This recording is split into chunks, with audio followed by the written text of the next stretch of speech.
medieval. He's a medieval guy. The meaning of theft, don't thief, don't rob, is the taking of property in secret, including kidnapping, and the theft of property, whether or not in the presence of the victim, or deception in calculation, or measurement, or weights. You hear it? Calculation, measurement, weights, deception, theft, a violation of the Decalogue. You would never get that on your own, right? That's why you have to have a teacher for Torah. Never in a million years would you get that on your own from the Torah. But look what it means in Jewish life. Now I hurry over to do this with Maimonides. I'll change what I was going to do here for a moment. Let me see which one I wish to share. Yes, in the presence of the victim, in this calculation. Let's talk about weights and measures. That's to do with calculation. Come with me, follow with me on this. I direct your attention, ladies and gentlemen, to the page that I gave you, and that will be number 7. See it? Deuteronomy 25, don't have different weights in your one bag, heavy, one light. Do not have 2 different measures in your house, one large, one small. You must have accurate and honest weights and measures so that you may live long in the land that the Lord your God has given you. For the Lord your God detests, there it is, Marty, that's what you were talking about too, elsewhere in the Torah reading of last week. God detests anyone who does these things, anyone who deals, whoever deals dishonestly. So it's weights and measures. Everybody see where I'm at? Okay. Judah's on weights and measures now. A little thing from the great Maimonides, our great teacher. Let me share this with you. You won't believe it, but it's here. There is a positive commandment, says Maimonides, to adjust balances, weights, and measures accurately and to calibrate them very carefully at the time of their manufacture.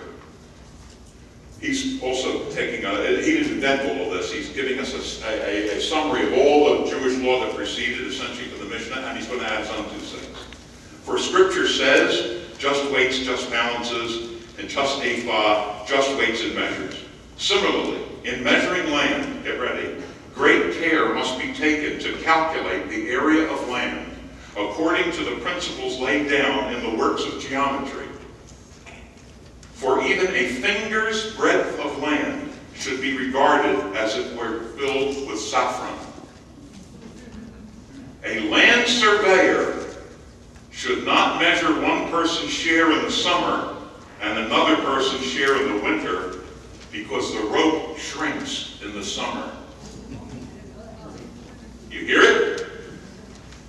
You see the point I'm making? Talk about specification.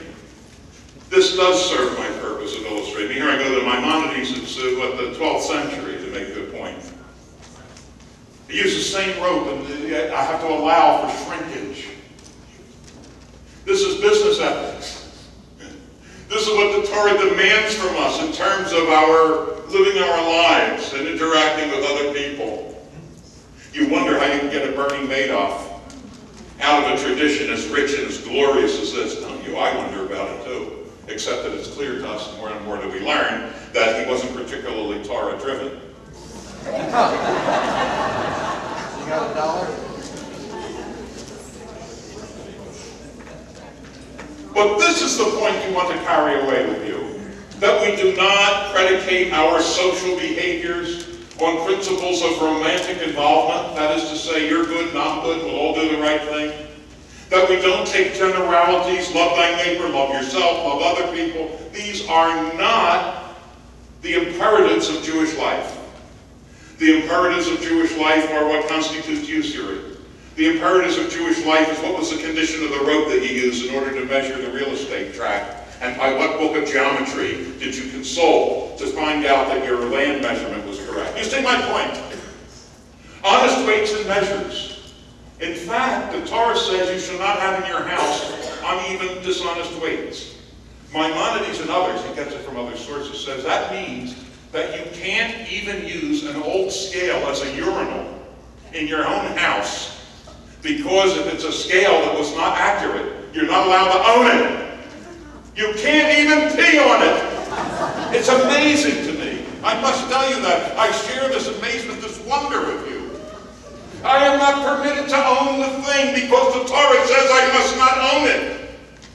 You would wonder then, how can a person take advantage of another? If I'm told that I can't even have a decorative urinal made out of an old scale. I can't answer those questions for you. I go back to what I asked you before, what I implored you before.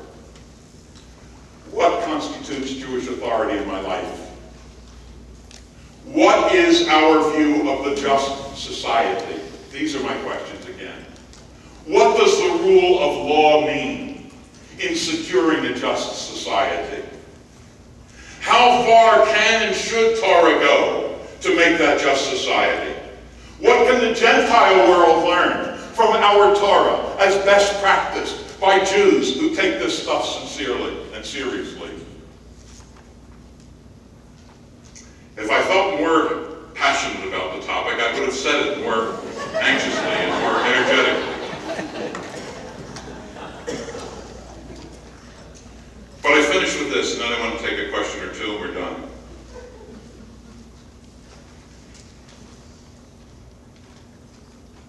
A Jew does not have to be an all-Torah observing Jew in order to be involved in the process of doing Torah.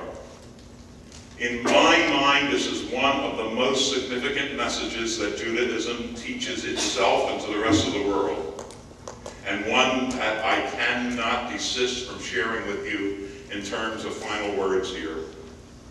We are not bidden to do the whole job. Yeah, we are bidden to do the whole job. But we receive merit for any part of the job that we do. I would like to believe that children and a generation that is brought up with the kind of material that I share with you will be a generation of Jews who will be ever so much farther away from becoming the ogres and the ugly public criminals that some of our people have become. People of our own people who suffer, if you will, and cause others to suffer precisely because there is no Torah in their lives. Because if you really, really, honest to God, buy into the notion that the measuring rod that you use has to allow for contraction and expansion according to the laws of physics, how close do you think you can get to doing a Ponzi scheme? That's my thought. And are there people that can do it? Well, you saw a couple on television. You saw the Puskareta there with the handcuffs in the back. There are people that fall. But us, what will we say? God gave us Torah, lahadil, lahadil. All the great glory to the people of Israel who are trying to do Torah. Thank you.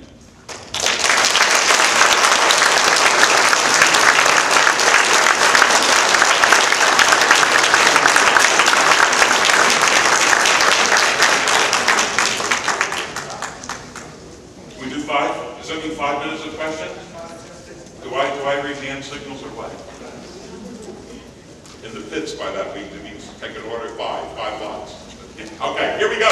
Whatever question, if I can answer, good. If I can't, I'll tell you that I can't. All the way to the back. Stand up, please, and loud and clear. Is it you? Yeah. I Please, wanted go to ahead, Donna. ask if anywhere does the Jewish law address property taken in battle or warfare? Say it again. Is property taken in battle or warfare addressed in Jewish law? Taking of property in battle, is that addressed? Yeah. Good question. Is the taking of property in battle or warfare dealt with, and then what does Jewish tradition have to say about it? Much more than I can tell you in a quick answer, I can tell you that. It's an enormously complex thing. It depends, by the way, in Torah terms, what kind of war we're talking about. Milchemet Chovah, Milchemet Reshut.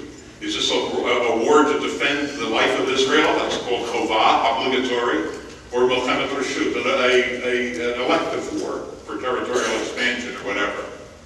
I can say to you the following thing.